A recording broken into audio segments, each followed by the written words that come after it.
ज्ञान गंगा में आपका स्वागत है। आज मैं आपको बताना चाहता हूँ कि हमारे जो कान होते हैं वो छोटे क्यों होते जा रहे हैं। प्रकृति का एक नियम है कि जिन अंगों का हम प्रयोग करना बंद कर देते हैं या कम कर देते हैं, वे जिन अंगों से काम ज़्यादा लिया जाता है उनकी अपेक्षा छोटे और कमज़ोर होते जाते हैं। तो एक बकरी का बच्चा, एक भेड़ का बच्चा जो औसतन 4-6 किलो का होता है, लेकिन कान उसके 6 इंच से अधिक होते हैं। हिरन का बच्चा, उसके भी कान बड़े होते हैं।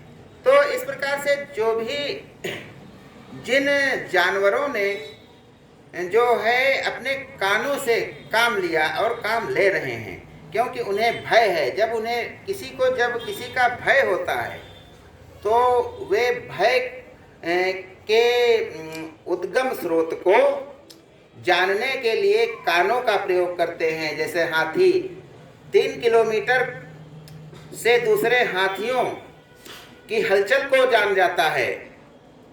व्हेल मछली 100 किलोमीटर से दूसरी व्हेल जो होती है उसको जान जाती है। तो ऐसा क्यों होता है? क्योंकि इन्होंने जो प्रकृति ने दी है व्यवस्था, सुनने की क्षमता, उसको विकसित रखा है। लेकिन मनुष्य ने जब उसको तेज आवाज कोई धीमी सुनाई देती है तो वॉल्यूम बढ़ा लेता है, लाउड स्पीकर लगा लेता है। तो इस प्रकार से उसको भय भी नहीं कोई है, दरवाजा बंद करके सोता है तो उसको भय नहीं रहा, कान की जरूरत नहीं रही और उसका कान लगातार छोटा होता जा रहा है। क्यों? क्योंकि हमने आवश्यकता के अनुसार कान से काम नहीं लिया है। कान में आवाज तेज जाए इसलिए वॉल्यूम बढ़ा दी है, लाउड स्पीकर लगा दिए हैं। तो इस प्रकार से हम देखते हैं कि हम अपने दाहिने हाथ से काम ज़्यादा लेते हैं और बाएं हाथ से प्रायः कम काम लेते हैं। तो दाहिना हाथ हमारा मजबूत हो गया है और बलिष्ठ हो गया है। यहाँ तक कि दाहिने हाथ में जो अंगूठी हम उंगली में पहनते हैं वो बाएं हाथ में ढीली पड़ती है। क्यों? क्योंकि हम उससे काम नहीं लेते हैं। और जिस अंग से हम काम लेना बंद कर देते हैं वो हमसे दूर होता जा रहा है। कभी मनुष्य के पास पूंछ हुआ करती थी बानर जैसी, लेकिन जब उसके हाथ विकसित हुए, जब जंगल में उसको पेड़ों पर चढ़ना ही नहीं पड़ा, जब वो जंगल से बाहर निकल करके मैदानों में आ गया तो उसने मक्खी मच्छर भगाने के लिए धुआं सुलगाना शुरू कर दिया उसने और हाथों का प्रयोग करना शुरू कर दिया, जिसके कारण पूंछ धीरे धीरे छोटी होती होती गायब हो गई। लेकिन निशान तो अब भी हैं। उसी प्रकार से मनुष्य ने अपने कानों से काम लेना बंद कर दिया है और आवश्यकता अनुसार, इसीलिए वह कुछ भी जान नहीं पाता है। जबकि जानवर कानों से अब भी सुनते हैं।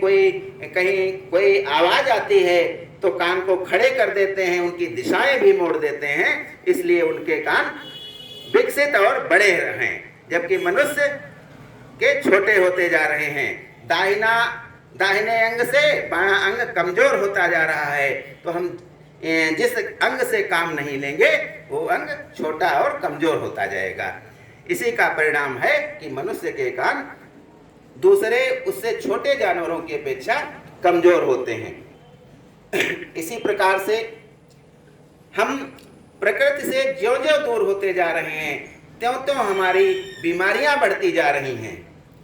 रहीमन बहु भेषज करत व्याधि न छोड़त साथ, खग मृग बसत रोग बन हरि अनाथ के नाथ।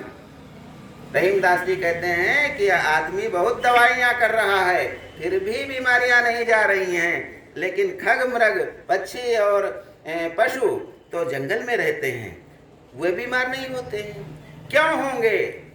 क्योंकि वे प्रकृति से तालमेल बना करके चल रहे हैं, वे प्रकृति के साथ चल रहे हैं।